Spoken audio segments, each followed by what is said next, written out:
Yeah, if you're hoping to be cut off there, Steve. I know. Perfect The timing. secret's out. Steve loves us. Okay. God damn it. What are we doing?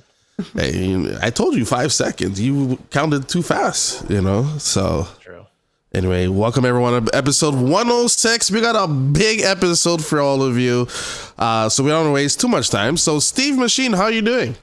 Doing okay. Just hanging in there. Basically, nothing really new. Not much to talk about today. I mean, it's kind of a slow news day, but slow I day. didn't even want to be here. It's I know. Sorry, this is actually a mandatory meeting. Sorry. Damn it! I knew HR was coming. Yeah, exactly. Yeah. Yeah. Okay, Sammy, how about yourself? Did you do anything cool recently, Sammy? I may have just hanging out with someone cool. Our interview with Anjali Bhamani up on the channel right now.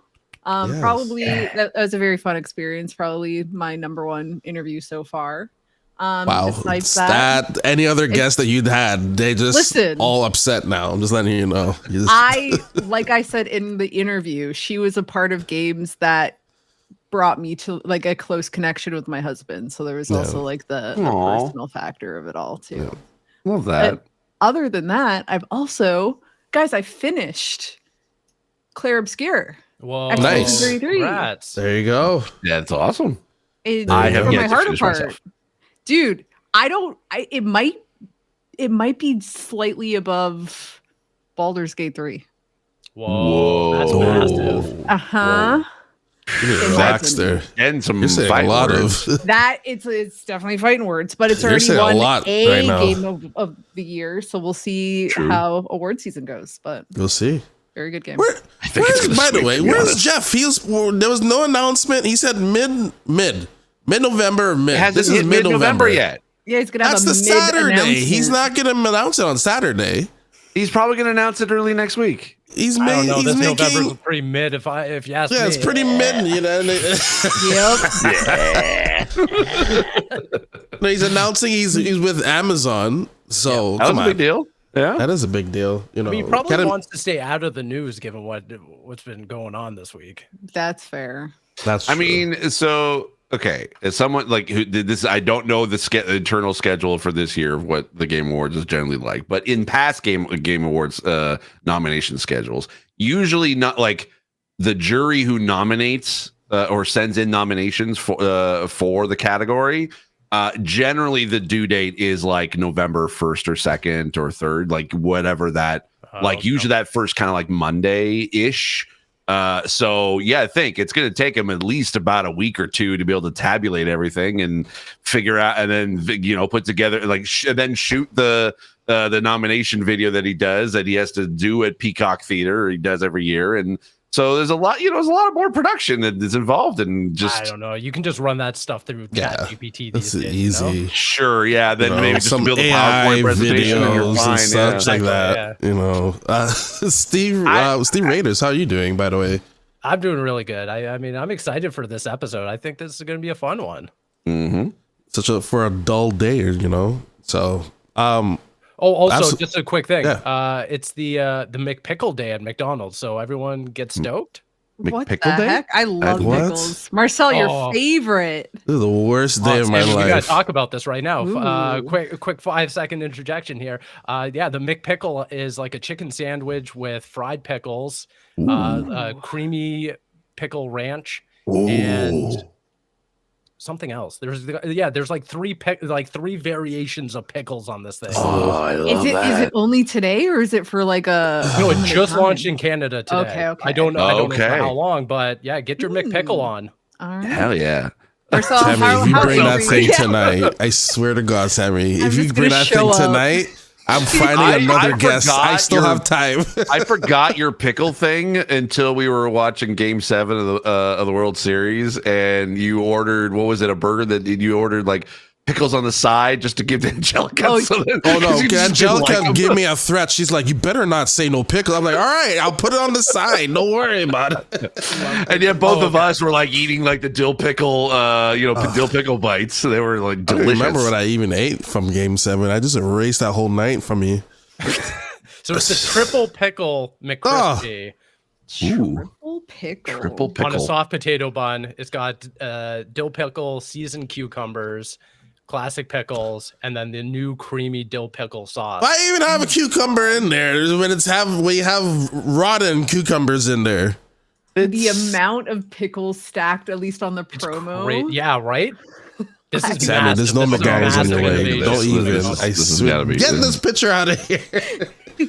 Oh, this is that looks amazing. good. Yeah. That looks. What the That, hell what is up, this? that looks like the right amount of pickles. That's lunch tomorrow, 100%. Yep. I gotta have that for lunch. Do you think this box will have a McPickle in there? Ooh, for lucky. Is it the size of a McPickle? You can get a does look like a front. You can get a fridge. front-facing plate that has pickles on it. Oh my God. Not wrong. It's introducing the Steam Machine. Who is this? Who just joined here? Steam Machine and Caboose. There you go. It works. What do you think? What do you think, everyone? I think it looks like a little Xbox, a little guy. It does. It's like a It looks like a computer half there. Xbox. Yeah, have Xbox Series X. Caboose, we can't hear you, by the way. You had to switch your thing back, I think. Yeah. I just heard. I saw a lot of yelling, but But no nothing came volume. out. Like if you hit your horn and nothing horn came out. It's just. If there are not any frantic there he is. There he is. emergency board meetings I mean, at Xbox talking about this, then what are we doing? Because this looks like it's going to take Xbox and potential PlayStation's lunch for next year. It's definitely a big shakeup, that's for sure. Yeah.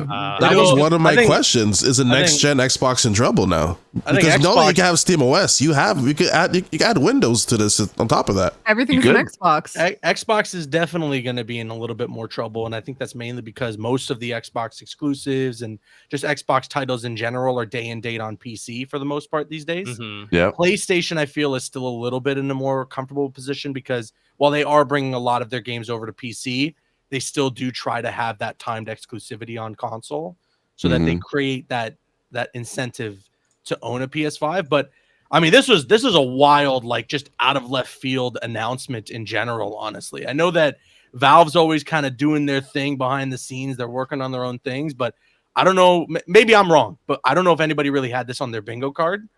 And By the way, did they just throw that fish in the bowl? Just I was gonna say, it looks like I it's noticed that. I'm seeing that there. cut out too, yeah. Like just It chuck kinda this looks fish like in it. there.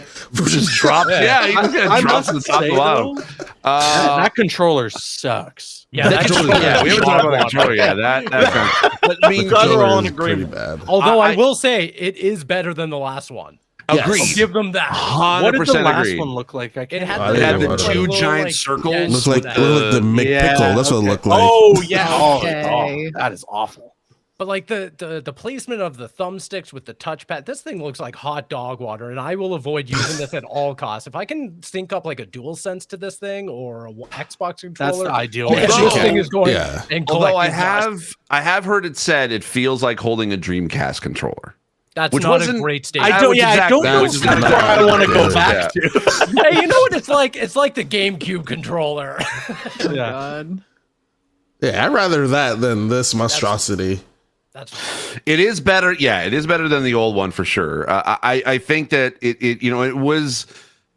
If you're going to have a Steam machine, basically a console-like experience, I mean, you have to have a controller. So it only makes sense for them to be able to have it. And the fact that they're selling that as a separate thing without having to. I had thought that they were going to maybe put like a Steam OS on the controller or something like that, or it's a dongle that basically connects it. It could happen at some point. But I think that.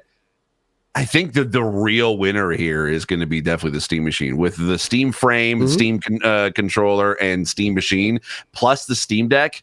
They've really kind of covered pretty much every kind of piece of hardware you can have to play games. Does And the Steam anyone, frame, no PC required. Yeah, That's really Yeah, nice. standalone. That's really nice. Does anyone know what the specs are on that Steam machine? yeah, yeah. They have it on the webpage, like further down. Can't It's you basically. tell?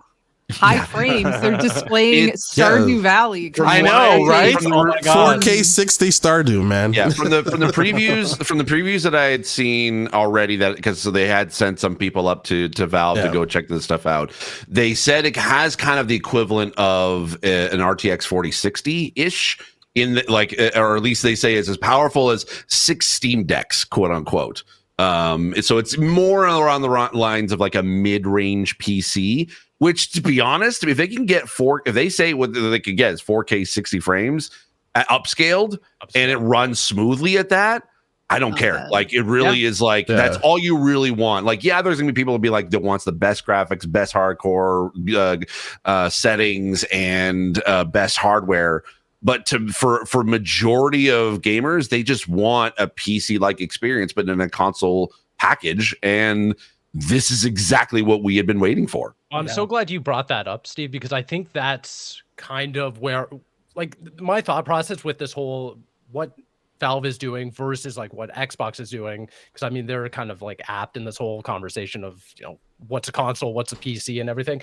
I really do enjoy kind of Valve's approach with this, with the Steam machine, where it's like, it almost feels very mid-tier, almost like the Steam Deck in and of itself. Like, they were able to get the Steam Deck out with a affordable price, didn't really try to go for the high specs, the OLED right out of the gate and everything. And a lot of, like, not a lot, up to I think around 4 million people have adopted it so far as of 2025. So a decent amount. It's still niche and everything, but I think that's a really smart approach, that if they can kind of bridge this gap, make it a little more powerful than the Steam Deck, but keep it affordable, where, you know, as of reports and everything on this next Xbox is going, is that they're kind of trying to go for the inverse, where they're going super niche, super high powered, and bridging that gap between a console and a PC. I think that gives players a little more flexibility, where I don't think that they're trying to compete for the same audience anymore. I think they're kind of trying to compete for the inverse now, where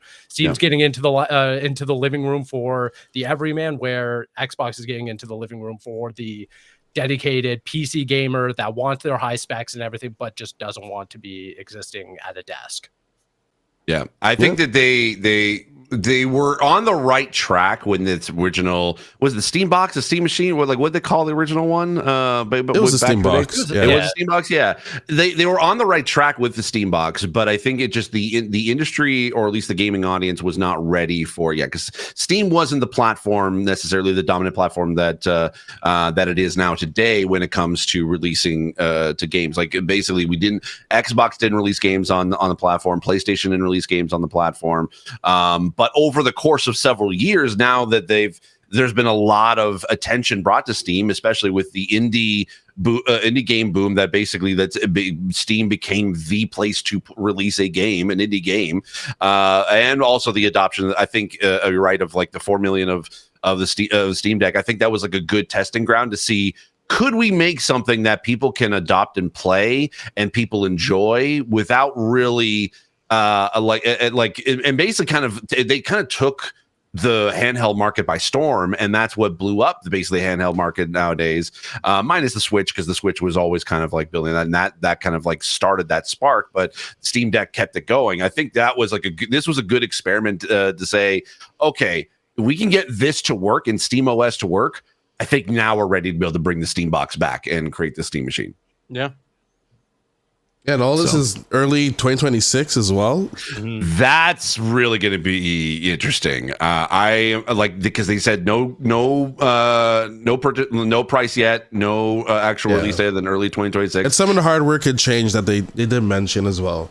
Yeah, so I think at this point they're farther along in production, that I could, if they release this before April, I think unless Xbox has like a huge announcement for their 25th anniversary of the Xbox or anything Halo related, I think this might beat place or Xbox's sort of basically run into the market for a brand new console like PC like experience, and it also, like, I'd be very curious about the price of this. I hope it's not going to be 1,500 like Xbox will be. No, I hope it's definitely sub 1,000 for sure. I think it might be 1,000 max. Like, Really? Yeah. Like Yeah. 9. Like which- 9. Well, there's 99. going to be two models. There's going to be a 512 and a 2 terabyte model. That'll So be a K, probably. yeah, 512. I could like with the specs that I'm seeing on the website right now, I could easily see this as $799 Canadian. I could see it agreeing too. with that. Yeah. Which is honestly a really great price nowadays. Yeah. Yeah. think it's Solid. huge. I'm not upset at that. And I would also be very curious to know what the expandable options would be for that storage afterwards. Yeah. So it says micro SD, which is surprisingly not micro SD Express. So what the hell, Nintendo? What's going on here? I know, right? Right. You know how hard it is to find those cards, or do you at least get one at a good price? Like a terabyte's $300. It's. I mean, I think they're trying to be able to keep it as simple as like the Steam Deck is. It's just just kind of like now they got more space to work with when it comes to like making hardware, because they do have a somewhat custom AMD CPU and GPU in it. So they are going AMD for their stuff, which is what pretty much every console maker goes to AMD nowadays. And they're able to produce a lot of mobile chips that essentially can really, really pack a punch with its graphics.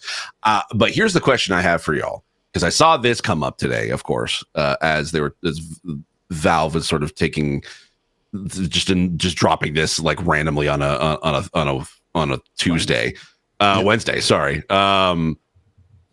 Do you think that if with the launch of the Steam machine that they would launch Half-Life 3?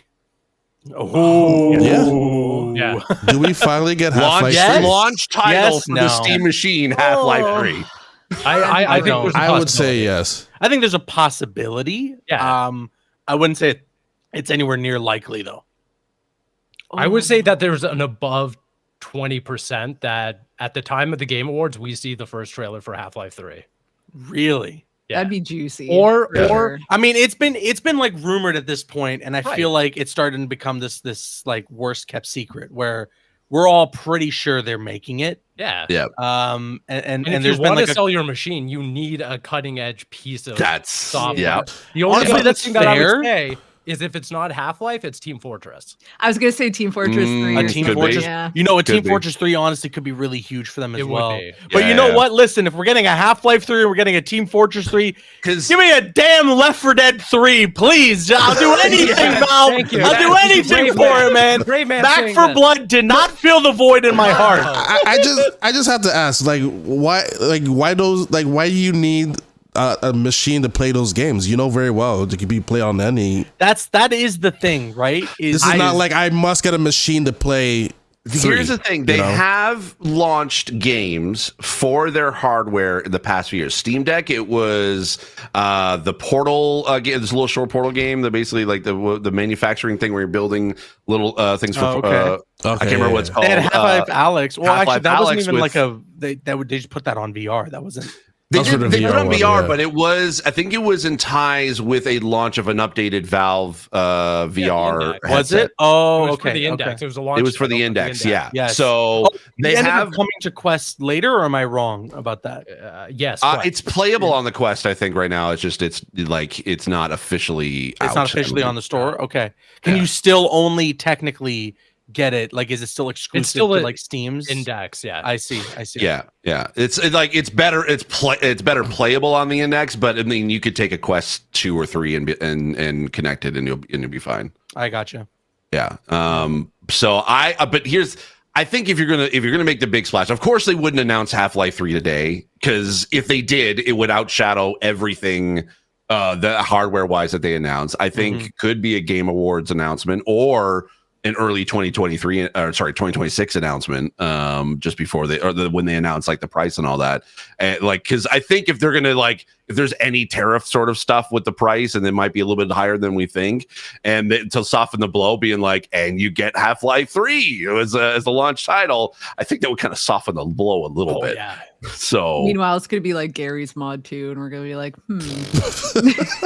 could be. I mean, because again, it's like they range. It's like either a small little game for the Steam Deck, or a big giant like Half-Life Alyx for the Index. So Now, the other thing, the other wrinkle that I find very interesting in the timing of this whole thing, and we're going to talk about it a little later, but they announced the PlayStation Monitor in conjunction with the PlayStation speakers that were revealed earlier. And then there's this whole, report on cross-buy and really this huge investment that PlayStation's making in the PC space. I find it very interesting now when we look at 2026 with the Steam machine coming out, this Xbox that may or may not support Steam is like, well, if PlayStation's launching its own marketplace, assumedly pulling their games off of Steam in order to support them on this marketplace.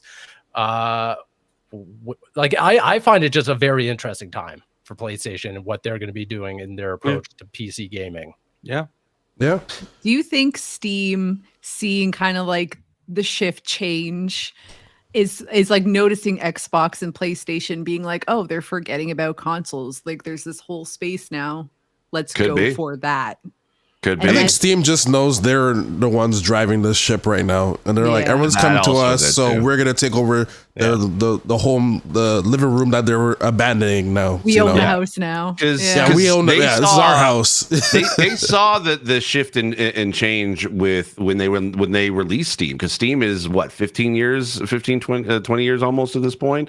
So it was kind of around like the time when everything was starting to go digital anyway, and Valve was like, hey, let's give this a try and be the storefront. And then basically just kind of grew to beyond just a video game company that they are they just now that Steam is them. It's like, it's that's their legacy. And I think that, right, Marcel, I think that they kind of are like, we're the captain now. And we're gonna, and it's just, I really, really do think that this could be the Steam machine specifically could be huge. It's like the perfect device at the right time. Well, it's funny that Steam is almost coming into this in the opposite effect that every other company is, where they're building out their ecosystem, but they've already established their handheld. Well, PlayStation, Microsoft, they're already trying to enter that market. Mm-hmm. But by Steam, coming out with the Steam machine, going back the other way, back the other way, and if they're able to kind of bridge or like break through the gate, they've got the space all to themselves. They've got the living room, the VR space, the mobile space, and the office or PC space, if you will. Yep. Like that ecosystem is well rounded, as we said before. Like there is no other, unless they want to do a smartphone at any point for mobile gaming. But I mean, who knows? Didn't they have a phone? Steam phone, who knows? Coming soon, 2027. It is funny too, because Steam is already, like you guys are saying, like it's huge, right? Like everyone, even to the point too now where like it's starting to become such a trend with games where you look at like the Steam concurrent player numbers to get an idea as to whether or not this game or that game is a success. So everyone is looking at Steam. Everyone's jumping to PC. And so that's why, like, it's a perfect analogy to say that them releasing the Steam machine and putting out this new VR headset and having this controller and all this and that, it is literally just that they're trying to take Xbox and PlayStation's lunch money. Like, they are just straight up like, hey, we know we're already dominating, but we want the crumbs too. Give it all, hand it over.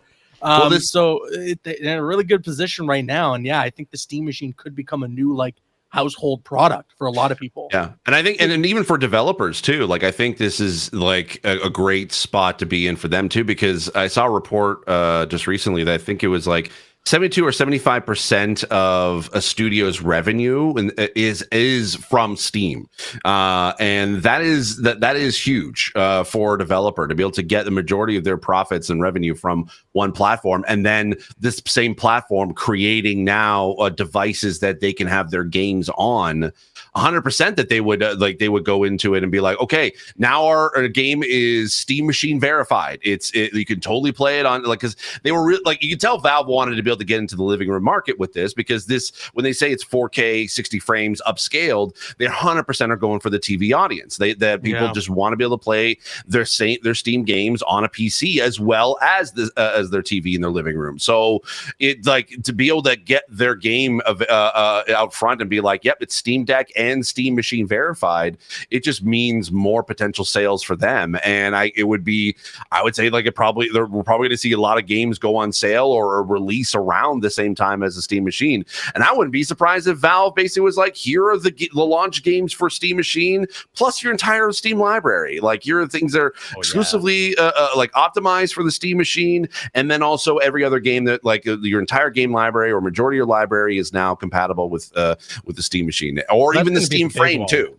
Compatibility is going to be the make or break for this thing, because I mean, in this whole day and age when people are looking at cross buy and play anywhere on Xbox and stuff like that, like bringing over your library means more than like it ever has. And I feel like if Steam can come out and say, hey, if you're playing on the Steam Machine in your library, you get to play basically everything. I know that there's going to be some caveats in there, and there's going to be some caveats with like keyboard and mouse and stuff like that. I know the controller has some touchpads and everything, but I would assume that 80% of the library should be available by day one. I'm trying to remember when the Steam Deck came out, was there like a trickle down of availability, or was it kind of, here's your library? It was invite only for the first batch, I remember, and then it kind of became available pretty much everywhere. No, sorry, I meant like your library. Oh, your library. I think it was a bit of a trickle down. It was just getting it optimized or getting it verified officially as Steam Deck verified.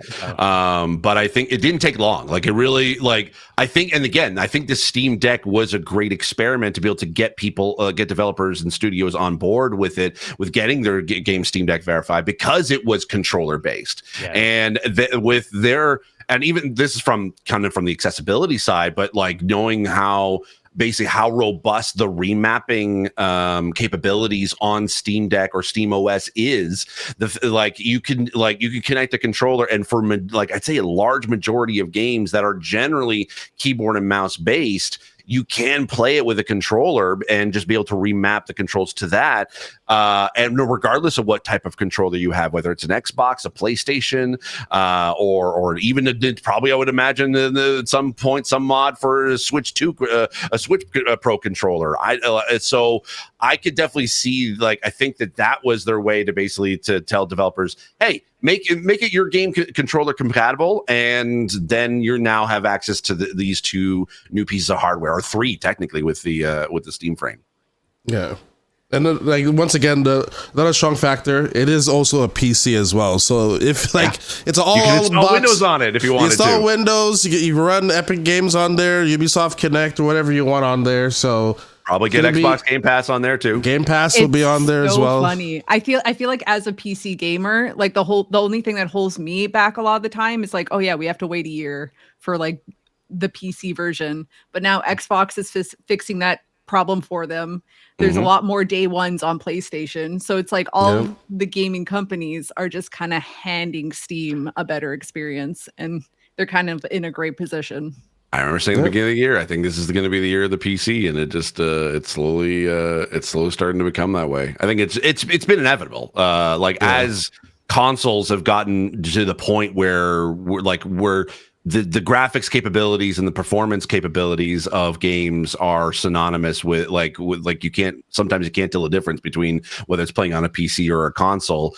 It was inevitable that the two would eventually meet, and it's just weird that it's sort of now everything's becoming a PC hybrid instead of everything necessarily coming to a console hybrid. Valve is kind of going the opposite direction, it seems like, that everyone else is, but they know that because they own the PC market, that they're like, well, you're now leaving something behind, so we're going to go there because we've already dominated here. Yep. Yeah. It's interesting times. And then we'll see if PlayStation comes out with their own application as well. That's been like the heavy rumor that are coming out with their own PC launcher storefront, and then that's where the cross buy is coming in into play. Oh, for PlayStation, for PlayStation. I assume that will be ready for Marathon. That would be the big point. Probably, yeah. If Marathon still exists. It's so funny. Play Marathon? Marathon, it was already in like a pretty troubled spot because so many people were just unsure of that genre of game. And then Arc Raiders comes along, and everyone's like, "Wait, no, we do love these kinds of games. It's just got to be made right." So now Marathon and Bungie, if they didn't have the fire lit under their ass already, they very much do now, because now they have to deliver not only a game that's just good, but then they also have to deliver something that fits that genre and kind of like satiates the hunger that people now have for it after playing Arc Raiders. Well, especially the casual crowd that like me who's coming into Arc Raiders being like, this is my like, aside from Destiny or Division, of like, this is my first like real extraction shooter, right? Like there's going to be a lot of pressure on Marathon to be like, because that's the position that I'm in now, right? Like I wasn't a Tarkov guy. I didn't really love like a lot of these other. I think Hunt Showdown is another one. Yeah. So I wasn't playing a ton of these. There you go. So I haven't played a ton of these extraction shooters, and Arc Raiders I got really, really into. And so now, like I am slightly interested in trying out Marathon for the pure fact that like, hey, it's another extraction shooter. Let's see what they've got. But it just sounds like from what everyone has said that this is just, it's not hitting the mark. Did you play the Marathon beta? I didn't get a chance to. No, I did, and I liked it for what it was. Yeah. Again, this is way before even testing out like Arc Raiders or anything. Yeah. But and you also mean like the first beta, right? Yes, like way before the plagiarism accusations and everything like that. But I enjoyed it for what it was, but going into Arc Raiders, I was like, oh, here's the hook. Here's the gameplay loop that I've been like craving from the genre. So there seems to be, for me at least, a wide gap between what Marathon was and then what Arc Raiders has been able to achieve. If you don't mind me asking, what is that hook? Like what does it like it other than it being an extraction shooter, what is the thing that stands it apart from all the others? I'll give my answer, if you don't mind, Steve. Yeah, no, for me, what I've at least from what I've learned and what I've spoken to other people who played Tarkov, it's the PvE element to it is way more robust. The AI is obviously like the enemies are like really, really well done. Like everything about it induces this like fear, so that even if you're going into it strictly to just grab a couple pieces of loot and get the hell out of there and not engage in any PvP, those robots, once you hear one of them flying over your head, you're freaking out. And it's also like they're designed so well so that once you start shooting at them or you're getting ready to break them, that like the physics and the way that they act, it all feels like very realistic, to the point where it's like sometimes you're taking out one of these Arc enemies and it's like crashing down with one wing left, and to its dying breath, it's still trying to shoot you, to the point where you're like, I have to make this much damn noise to destroy this stupid thing. And now it's like, oh my God, are there going to be other players who want to take me out? Did they just hear all of that? That level to me is what gets me so into it, because most of these other extraction shooters, it seems like the PvE is very much just, they might as well be a PvP enemy, just a little dumber, Whereas in Arc Raiders, there's just this element of like genuine fear that you experience fighting the robots. Wow. Okay. For me, it feels like it is just perfectly balanced. I don't mean that from its mechanical standpoint. I feel like Arc Raiders is the casual game for people who want it to be casual, the hardcore game for people who want it to be hardcore, the solo experience for people like me who just love going in solo and just having like, a bullshit time grabbing your loot and, doing quests and everything. Or it's this, pal around thing where you can go in with your little squad and go like mess up a bit the queen, or it also captures this feeling that Helldivers 2 had, where it's all about the in the moment experience, where you could jump and you could like bump into another player and all of a sudden you're on the comms with them, be like, oh hey, what's going on, or you're putting up the don't shoot emote. It's just like, it's so in the moment. And every round is different. Like Caboose is saying, every round is a thrill in its own little way. Even if you're going in for a super casual, I'm just going to go rummage around for some syringes or, some mechanical components. There's always something kind of like to thrill and excite you. Or you can get like super heavily invested. The moment I knew that I was in it was when I just signed up for subscribed to the subreddit. I was like, oh, I'm in this. Like it's become the brainworm. Wow. Like, oh, totally. this shit. Totally. And like the further you get in, the more it all starts to click, it's this robust like gameplay loop that I just feel like is perfectly met. And I've put my time in with Division. I've been in the Dark Zone, tried R6 Extraction, played a little bit of Tarkov, and none of them stuck. Even the marathon beta that I played, I was like, this is fine, but I don't understand what an extraction shooter is or really needs to be like my kind of game. And this is I'm curious to know whether or not you feel this way at all. This is the most excited I've been for a multiplayer game since the Warzone came out, where I'm like, when do I get to play this again? Like, no, seriously. Even I'm sitting right here and I'm like, I have to go do this. I got to go get this McPickle. I'm running Arc Raiders tonight, and I'm going into like I'm grinding away, and it doesn't feel like a grind. And it's to the point too where it's like I hear there's this new update coming tomorrow. We got like a new Queen type arc, and there's like a new map, and I'm like, I need to jump on like immediately as soon as the update is out. I haven't had that feeling. Like you said, honestly, you're bang on the money since Warzone. Like since Warzone first launched, I haven't had this feeling of like, oh my God, new update for this multiplayer game. I gotta jump in day one. Like I have to get in there. Whereas like, like a lot of the games that have come along since Warzone have not really scratched that itch for me. I mean, I put time into them. I've played Call of Duty since Warzone has come out. But nothing has, even Marvel Rivals, like, Marvel Rivals is great. I'm enjoying it. I still do play it, but like it has not like had a stranglehold on me the way that Arc Raiders does right now. I am, to your point, so hooked. There's something so cool about releasing strong, getting a whole bunch of like concurrents, getting the first major update, and having again tying to Helldivers 2, where it's like, this is based on the community. The community has to drive forward, defeat this enemy, unlock this new map. Like it's all on the community to keep them engaged. And I think that's so strong because so many multiplayer games come out and they're like, we'll see you in 3 months when we deliver this quality of life update or anything. It's like 2 months. Here's something substantial. Here's a new map to explore. Here's new enemies. Even from when I just jumped in, like the game had been out for a couple of days at this point. They were already coming out with the electromagnetic storm variation of a map. Like you're already, as you just mentioned, you're already, no matter what, even if there was just one map, you're getting a new unique experience every single time you go in and do a raid, right? But there are several different maps you get to try out that all are very unique from one another. There's maps that have more arc. There's maps that have like more vegetation, right? Like there's tons of different things that you get out of these different locales. But then on top of that, you've got like a night raid variation of a map where there's twice as many arc, but there's also twice as much loot. Or you get that electromagnetic storm where, again, double the loot, but you can get it struck by lightning sometimes randomly. And now they're adding a whole new map, a whole new type of giant arc to fight. Because that was as well for me. It's like, you start building up your inventory, you start collecting all these things, and you're learning how to craft, and you're upgrading your workbenches, and now you're like, all right, I think I have good enough loot. I'm gonna go for the Queen, and then it becomes this whole big raid. It's like it's insanity. The game is definitely it's one of the best multiplayer games I've played in a very, very long time. Yep.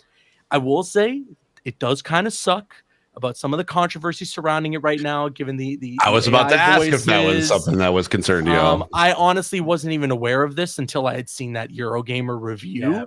And it I didn't what is it? I didn't hear about they're it. using AI voices. Similar to the finals, which is made by the same studio. Exactly. Okay. Eurogamer ended up giving them, I think, a 4 out of 10, was it? 2 out of 5. 2 out of 5. Okay, so there you go. 2 out of 5, and it apparently like drastically dropped their Metacritic score because of the review. And a large part of the reason why they gave it such a low review was due to the use of AI voices. From my understanding, the voice actors involved signed off to allow the company to do that. But a lot of people are still upset from just the standpoint of saying, well, it sets a bad precedent for the gaming industry. And honestly, like, I do agree. Like, I'm really enjoying the game. I'm having a lot of fun with it. But I think that that's a fair point to make, to say that it does set a bad precedent for the gaming industry to allow games like this to not be called out for something that isn't really great for the industry as a whole, regardless of whether or not voice actors themselves are just signing off their rights to do that, right? So I just don't think that it's right. I don't think that it sends us in a good direction. But also, it's hard for me to sit here and say I'm going to give the game a 2 out of 5 now because of that alone. You know, it's one of those things where, for as much hate as they're getting, for as much shit as Eurogamer is getting right now because of that review, they stood their ground. They stood on business about something that they truly believe in and that they want to fight against. And at the very least, you got to commend them for that. I don't know why people are getting so bent out of shape over the Metacritic score. It's not like that really like matters at the end of the day. Black Myth Wukong got like an 81 on Metacritic or something like that. It still got nominated for plenty of awards at the Game Awards. It all comes down to a committee at the end of the day who's choosing what they think are the best games to come out. It just so happens to be that most of the time that lines up with what the Metacritic score is. So I think, Arc Raiders is going to win best multiplayer game of the year. Lock it in. Like, you don't even have to argue. Right. And the fact that it was at a 94 and is now at an 88 or whatever, none of that matters when they're walking up on stage with the award in hand. Yeah, I mean, reviews are subjective anyway. So if the Eurogamer reviewer, I forget the person's name that wrote the review, it was a very good review. I read through it and I thought it was very good. But obviously, it's up to their discretion whether or not that vibed with them or not. I went into the game not knowing that they were using generative AI. I thought that the voice acting was weak to begin with. Interacting with some of the don't shoot. Don't shoot. Hey, don't shoot. Don't shoot. But that being said, I feel like there's something to be said about a game that can do that, but still be so good. And I don't even mean mechanically. I don't even mean just like on the fun factor. The soundtrack's amazing. The graphics are pretty like outstanding. Sound for what design they are. Is really good. Sound design, like you were saying, the arcs, they sound so good. The gunfire sounds so good. The the surround sound of like prox chat voices and footsteps and everything. Like, there's some real engineering going on in here. Yeah. And I'm not saying I'm using that to turn a blind eye to the use of generative AI. What I would hope that if studios are going to continue doing this, I know EA uses AI in some capacity with their games, with like NHL and stuff like that. I would hope that if this is going to be a continued trend, that they're transparent about it. Like, I don't like investing in a game, investing time into it, and then reading a report of like, hey, we caught you. Like, I almost feel like there should be like a banner in the storefront or something that just says, hey, before you purchase this game, just so you know, there's generative AI, there's the use of this or that. Because they do have that in the Steam store as well. They do have AI generated content disclosure that they tell you. So then I would love to see that on consoles, because I didn't see that playing on Xbox. But because I just feel like as time goes on, it is going to be inevitable that more studios leverage AI, not necessarily in terms of generative for the replacement of voice acting or anything, but I feel like it's just going to end up happening for environments, for quest logs, for dialogue boxes and stuff like that. Is just going to end up happening. And I feel like being transparent with their audience right out of the bat is going to be essential. It's almost like like a made in Canada kind of label or something like that. It's just something super easy that we can look at and just be like, okay, I choose to put my money into this, or I choose to walk away. That way we don't end up with these big controversies every single time a game comes out. It's like, oh, we found it. We found the AI in this game. And at the very least, like, okay, if you're going to do these AI voices, thing like that, at least what I'd hope is that the level of quality from things like the sound design, from the gameplay, from the environments, from the visuals, at least those things are as top notch as can be, so that it doesn't look like it was a game strictly made out of cutting corners. Like, if you have to cut corners, I guess like in that instance or in that one specific facet, that's what they decided to do. And again, the voice actors, they signed off that right for them to be able to do it. But at least there is like craftsmanship and like you said, engineering in other facets of the game, and other facets that I feel like are far more important, that make the game great. Exactly, because there is real artistry in this game. For sure. It's a huge bummer that obviously like what they've done with the generative AI, and I do feel for a lot of the voice actors in our industry and what they're trying to fight for. But again, with a game like Arc Raiders, there's so much to it beyond just hearing a guy say a line when you ping an area.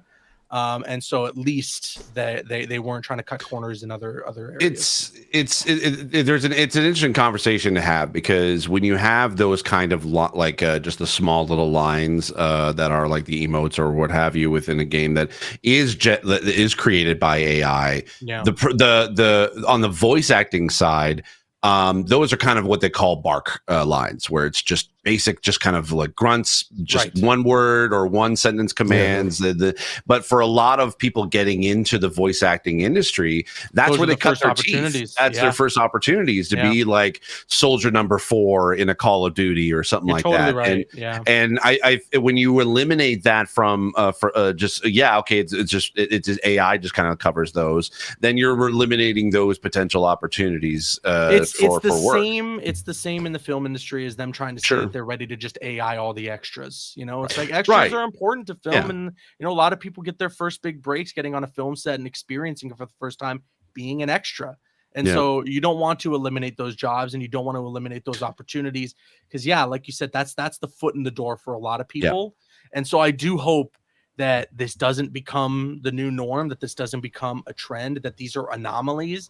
But sadly, it just doesn't seem like that's going to be the case. And so all I can hope for at that point is, well, if you have to cut corners there, please make the rest of the game the game. You know what I mean? Like, work on it. From the voice actors that I've had conversations with, it's generally one of two things. It's either A, don't use AI, use actual human actors, like they have a pretty hard stance in that, or B, there are some actors that are like, okay, it's like we can sign off on using our voice for AI, but as long as we're getting paid for those AI uses, then that's something that they would be okay with signing off on. So I hope that at least the folks that did sign off for ARC Raiders are getting paid for those extra lines that they're inevitably been created for use of their voice. So I don't know where the industry is going to land on it. There's a very fervent backlash against people who use AI, and then there's fervent backlash against people who don't, but for more from an executive level. So it's just kind of like two ends of the spectrum that essentially are pushing for something, and eventually the industry is going to crack in one way or shape or form.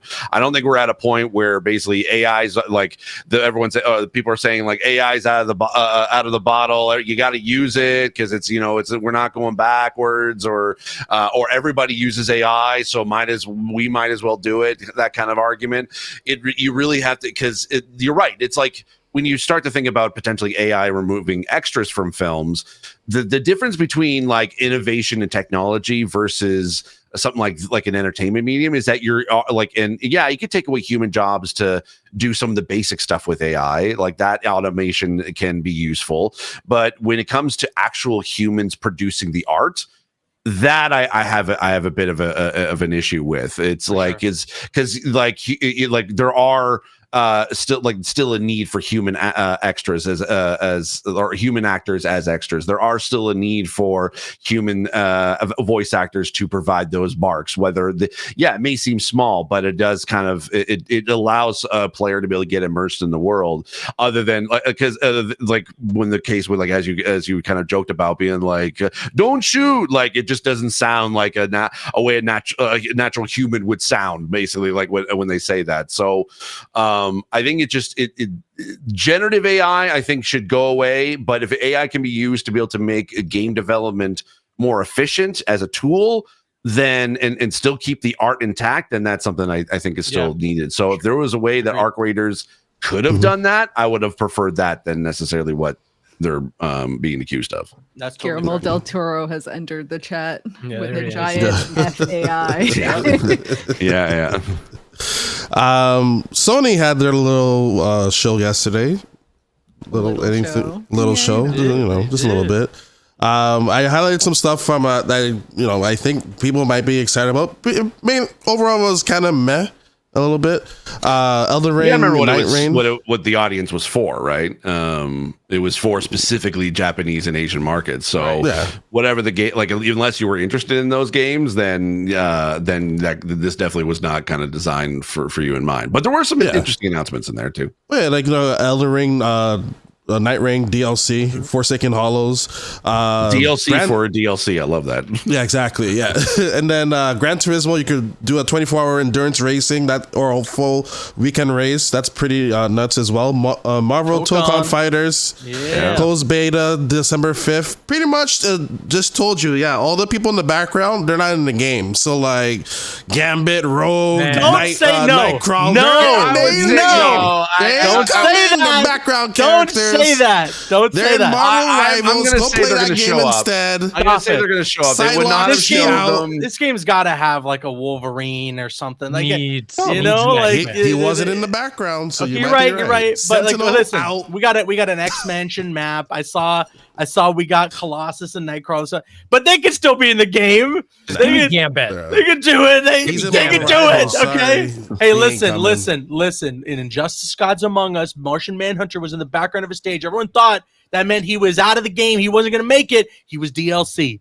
So anything can happen in the world of fighting games, Marcel. I have hope. I have hope for my X-Men are getting the representation that they deserve in all facets of media right As now, background right? characters, Yeah. yes, Hey, that's right. Gambit and Rogue coming to Marvel Rivals back to back, baby. All right, do not disrespect. Yeah. And they're teasing Cyclops. You know too what for they're Marvel doing Rivals. over there on the bench? They're on their Steam decks playing Marvel Rivals. That's what they're doing. All right. It's just, I have a Oh my feeling God. that they are 100. X-Men 100% is going to show up. Wolvie's going to be in there. Wolverine They just will be in haven't. the They game. just haven't been Well, able to Storm's in balance it. it out yet. Storm is in it. You're right. Storm's Yeah, in the Storm is game, in there. So so- we're getting some X-Men in there for sure. Yeah. Is So- Ghost Rider not enough for you people? No. No, No, but I I need do. Moon Knight. No. I find Yes. it interesting that it's Robbie Needs to be Moon Reyes Knight in as there. Ghost Rider in The this Robbie one. Reyes one is just, Yeah. it's just cooler if you ask me. But yeah, I mean, like yeah, you know, but they did mention that it like he has something to do with the story. There was some sort of tease that there might be a story I'm element wondering. to this one. I'm So wondering what they're gonna do there. Yeah, but yeah, I'm Mhm. happy we're getting a new beta for that as well. You know, Yeah. I mean, overall the state of play was, like you said, it was all right. It's definitely like that's not my market. Those aren't the kinds of games that I'm normally interested in. So it obviously wasn't going to be something that would have blown me away. But just like what Nintendo did, cheaper PlayStation, really cool as well. But for everyone, a monitor, 27-inch, 27-inch with a nice little hook to charge your DualSense as well. Well, you Pretty said decent. for everyone. It's US and Japan only. Oh, are we? Not Oh, the rest of right. it, Are they buddy. getting it? Oh, Hey, well, that's Buffalo's what the right website there. says So anyways. I don't know Buffalo if is they're- right there. if they're only going to launch Targets US and across the Japan. board. Yo, road trip to Niagara, Road boys. trip What do to you Niagara think? Falls. That's it. Yeah. a gaming road trip. Let's do it. You just But see like can I customs ask, being is like, "Hey, can we anyone take a look at excited your for it? trunk?" And there's like 5 like monitors. Please don't. Is do anyone that. excited for it? Because like I'm reading through the specs of it. This is an IPS monitor. If the screen was larger, yeah, probably, but 27-inch, I mean, like, IPS, Yeah. an LCD gaming monitor in 2026. And that's I don't pretty know, ridiculous. Sony. That's Yeah. kind of half-assed, if you ask me.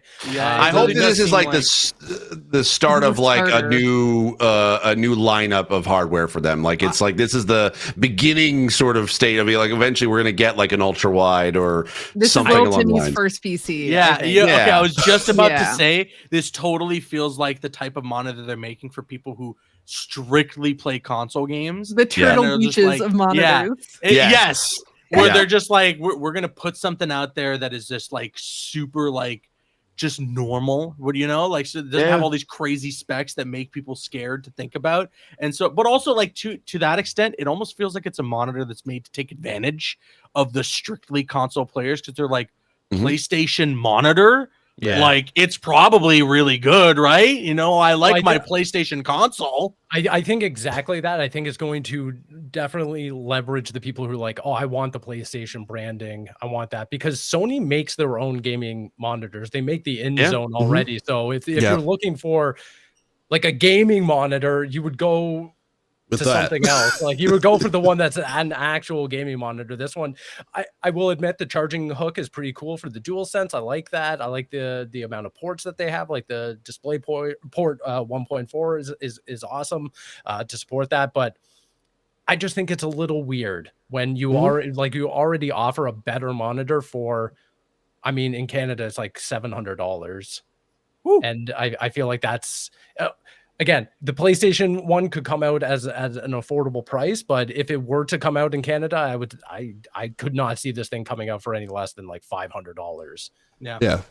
And only got 2K as well, like 1440. Like, what are we doing? What are we doing? Is this a 4K console or what's happening? That's why I think honestly it almost feels like it was built to take advantage of people who just play on console because they're going to see a PlayStation branded monitor and be like, well, it must be good and I'm going to get it, right? Yeah. I mean, they are launching the speakers as well, so I feel like this is a first step into the PC gaming space from a hardware perspective, but yeah, to me, I was just like, I can understand getting excited for it if you are strictly looking at playing your PlayStation 5 at a desk. Yeah. But if you're playing on a high-end PC, why would you not go for something that can support high-end gaming? For sure. Absolutely. Not wrong at all. I'm just looking to see here. Yeah, 240, 1440p though. So. And 240 hertz only if you're playing on PC and Mac. You're not getting that on. Oh, that's right. Yeah, that's right. I don't know. It's a very interesting. But there's a hook. There's a hook though, Steve. There's a hook. Oh, there's a hook though. Oh my god! I can put my controller on it. You can put, yeah, that's right. That's This right. is. I You think should have this is- led with that. When you're not using it, guys. Honestly, I think that this is geared towards like the college dorms, the small apartments, where desk space is, wow. Okay.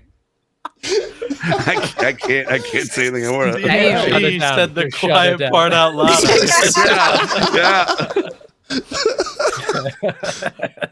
Damn. Why didn't you put that line in your video, Steve? I should have. I just came off of a rip. This is why I love the collaborative nature of this podcast. Yeah, if you see a dual sense on the knob, don't come knocking. That's for sure. Okay. Yeah, you gotta hang a sock on the little hook. Just be glad that monitor doesn't have a webcam. Jeez. Oh no. Jeez. That's coming later. Don't worry. We'll tape on it. Yeah, it's coming later.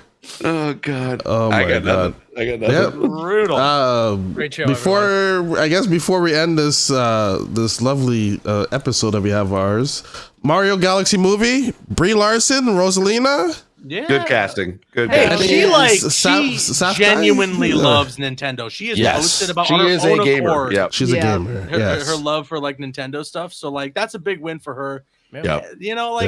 I mean, the internet's the internet. They're gonna do what they're gonna do. The movie's gonna make $1 billion anyway. Absolutely. Yeah. I mean, here's the thing. People complain about Benny Chris Pratt, and he was Is that how you say it? Benny Safdie. Yeah. The Benny Safdie one was where I was like, "This is getting weird." That's a bit weird, but I'm like, Bowser hearing the Jr. voice, I'm like, I will ain't say, mad at it. there's all these there's all this chatter and speculation that Benny Safdie and his brother, they kind of maybe had a falling out, and that's why they aren't co-directing movies anymore. I feel like a lot of it has to do that Benny Safdie went the Sacha Baron Cohen route, where he made a couple of good movies. Hollywood started paying attention to him, and he's like, "I'll do all the Hollywood stuff for you guys. Hell yeah, I'll do Oppenheimer. Put me in the Christopher Nolan movie. Absolutely. Yeah. You know what? I will vote. I will voice Bowser Jr. for you guys. Get me in there. Who knows? He could be a gamer too. He loves the talent. Yeah, for sure. Benny Safdie, he's an interesting character. I will say his voice. I couldn't recognize that it was Benny Safdie. Not at all. No. A lot of people think it was Jack Black again. I thought it was too. Yep. I think that honestly would have been funnier if they just had Jack Black doing a kid voice. And thank God for Jack Black. He finally shaved his beard. That's what I'm just saying. Thank you. Thank you for shaving that monstrosity. The lion, it was too much. I was cool with it. He had to shave it because he's doing Jumanji, I think. Yeah. Jumanji 3. Yeah. Sorry, Steve. What you were saying? I cut you off there. Steve Raiders. No, I was just saying, when they brought him out, I was like, there's no way that they're going to announce that he's doing Bowser Jr. as well. That would have been way too funny. This whole showboat, just to be like, did they announce anything else? I can't remember if they gave us any other. No. Nope. They already announced. Those are the only two casting announcements that they made in the direct. Yeah. I mean, I wasn't going crazy, super amped about the first one. I thought it was fine. I did think it was cute and fun, especially I'm sure the kids loved it, and it had a lot of the Super Mario references, in there. So it was fine, right? And visually, I thought the animation was great. Mm-hmm. So I'll watch the next one, but I'm not day one. I'm seated. I gotta be there, Yeah, I feel like at best it wasn't offensively bad. Yeah. And I walked out like having a great time. Like you said, the animation's really great. And I feel like the animation just in this trailer alone looks awesome. Looks great. I thought it was even the painting in the beginning. I really love that. I was like, man, Illumination really does a lot of like great animation. Absolutely. So I feel like as far as me going and see it, I'll see it, opening weekend, like you said, Aaron. I'm not going to go like opening night and have to be like front row with big giant popcorn. But that being said, if that post-credit sequence is someone getting an envelope, oh baby, oh man, that'd be interesting. I thought the first one was good. Like it's not one that I'm like I've watched multiple times as of yet, but it's just I think it's decent for what it was. It was definitely better than other sort of video game adaptation movies that we've had in the past. So I think that it was. I think the Illumination did a great job of basically translating the Mario world into an animated film, and I'm the same as you, Steve. I'll 100% go probably opening weekend, and still have probably a pretty good time. Yeah, that's April 3rd, 2026. So. Yeah, all right. Something looking forward to. Now that GTA is delayed for a millionth time, so that game's never coming out. Who you guys know? We're about 2 more delays away from the actual release. Exactly.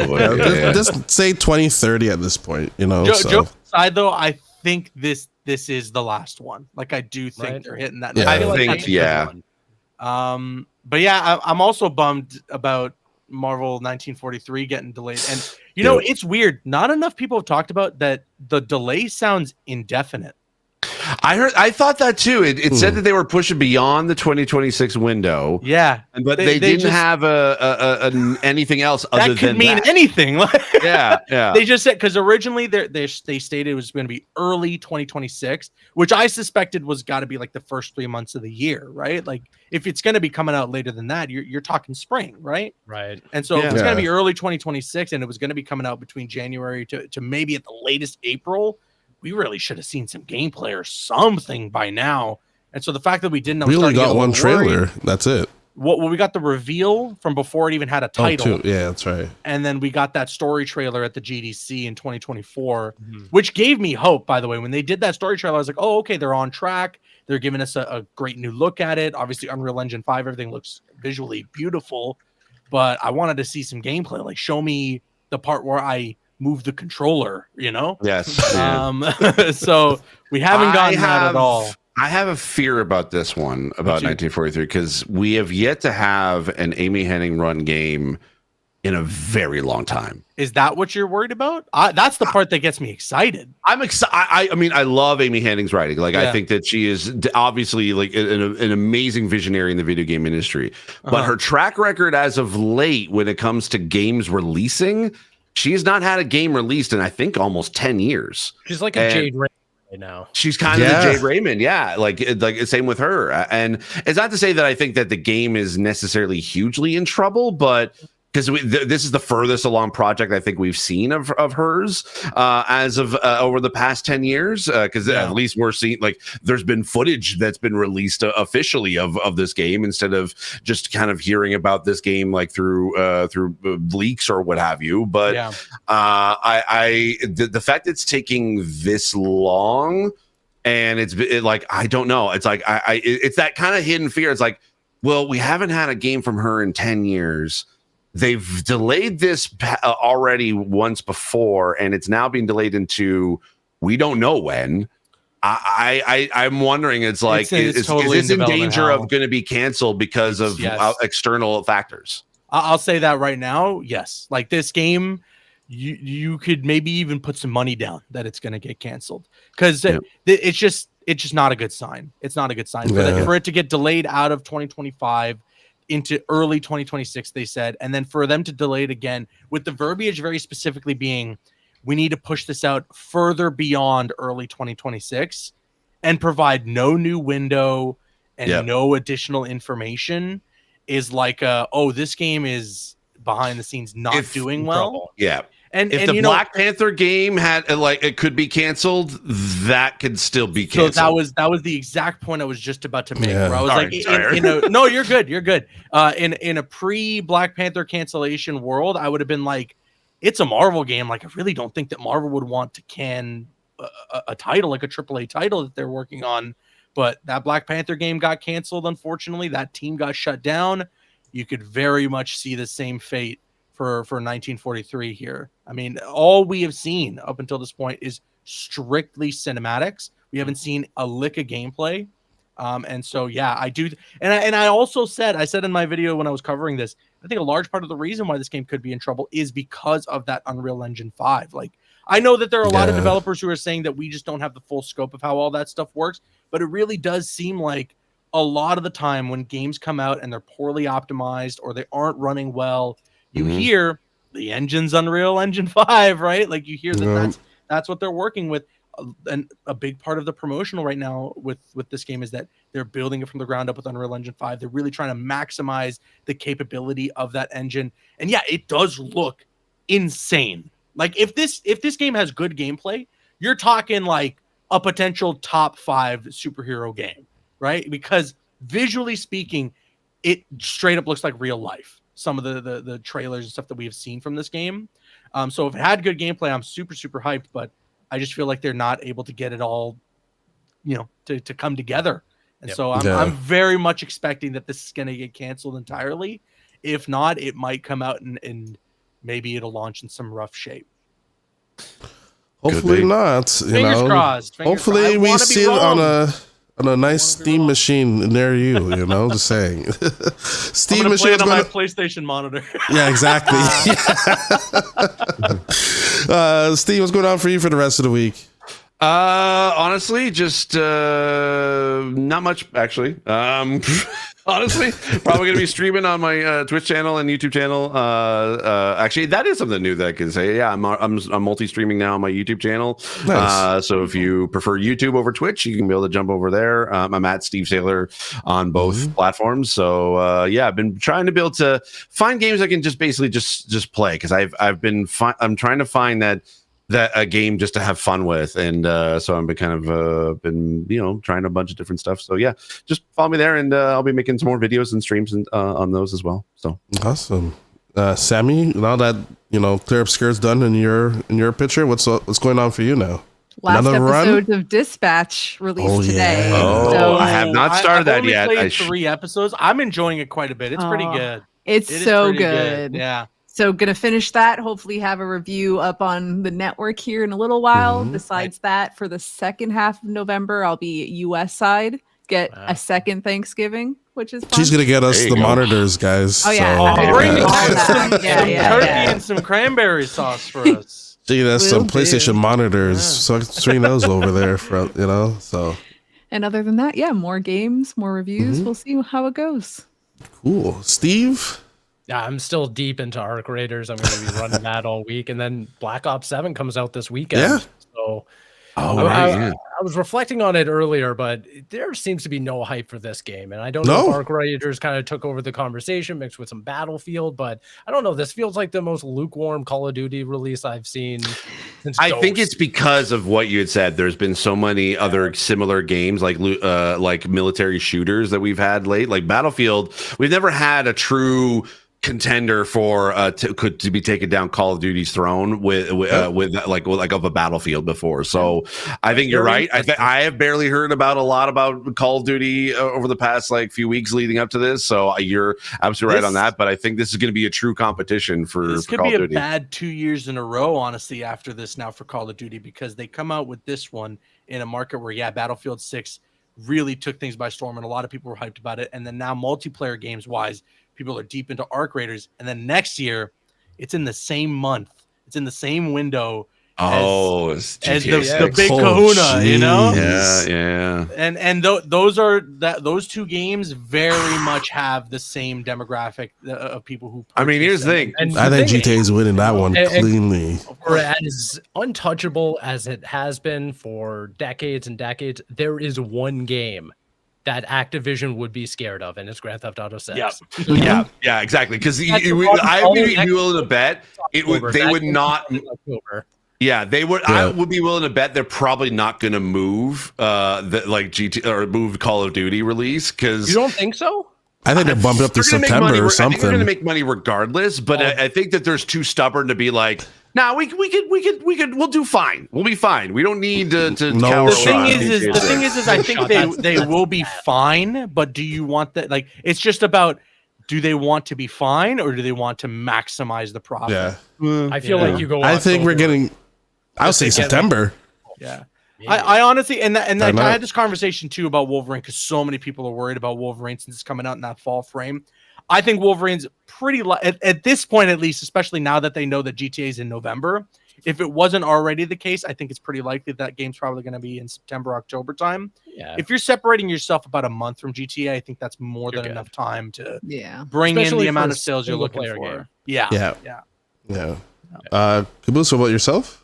I'm definitely gonna be jumping back in and playing some more operators as well. They got the duo queue now going, so I don't need some random who needs to do stupid quests anymore.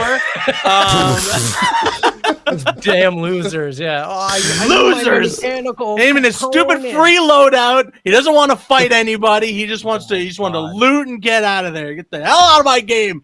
But yeah, so I'm gonna be jumping back into some more Arc Raiders, and then also, I mean, Marvel Rivals. We got Gambit coming to the game. I'm really excited about that, honestly, just because of how much I love the X-Men. So I'm definitely looking forward to jumping back in. I haven't played Rivals in a bit, so I wanna see what's going on there. But that's it. You can check me out Twitter and Instagram at CabooseEK, YouTube.com/Caboose. Sweet. And for me, still try to finish 10 games for a month of November. I'm at 6 out of 10, so I'm almost there. Oh, you you're know? good. Yeah, I'm that's almost good. there. The last one is Clear Obscure, so I know that's gonna take the longest. Oh, That's what I know. yeah. That's I know Sammy, that, have you so. beaten it yet? Yes, I She beat did. it. No, I my did it. God. We have to wait for Marcella to finish it. Yes, I I am now finish it. determined. Yeah, yeah. I want to be able to finish it too. Please. I'm really Podcast deep within in Act itself. 1 now, or sorry, Act 2 technically. So I think that I think I should just actively try to be able to Did you finish it do up. some of the end game stuff, Sammy? Oh yeah. Oh, it's so good. It's so There's good. the person who starts with S that you Uh-huh, come across. uh-huh. I want to talk about him, but we're not going to talk about him yet. Just give me a couple of days. All right, I'm Yeah. on my way. All right, that's there. what I guess I'm going to be doing tonight. Then. There you go. There you go. Anytime next week. Yes. Oh, But God, I now you don't guys know if have I'll me be able to interested in do it. Arc Raiders now. I'm confused Play now. Arc Raiders. Let's roll in together. Too many good games. But you Too many can't good games. beat Arc Raiders. You're trying to beat 10 games. There's no That's true. beating That's Arc true. Raiders. True. So Yeah. Arc Raiders could be my reward after I finish Clear Yeah, Obscure. There you go. There we go. At the I'll end of the even buy month. it and play if you do Squad that. up. Damn! I'll buy it all and right, play. we I'll got buy it and play if you everybody. guys are doing Oh, the Arc podcast now. All right, There you go. all right. Welcome to the Raider Network here, baby. They're right. I like the sound of that though. It's not bad. Not bad. All right, we'll check you out here next week. We'll see how far we get next week. Take care, everyone. Bye. Bye.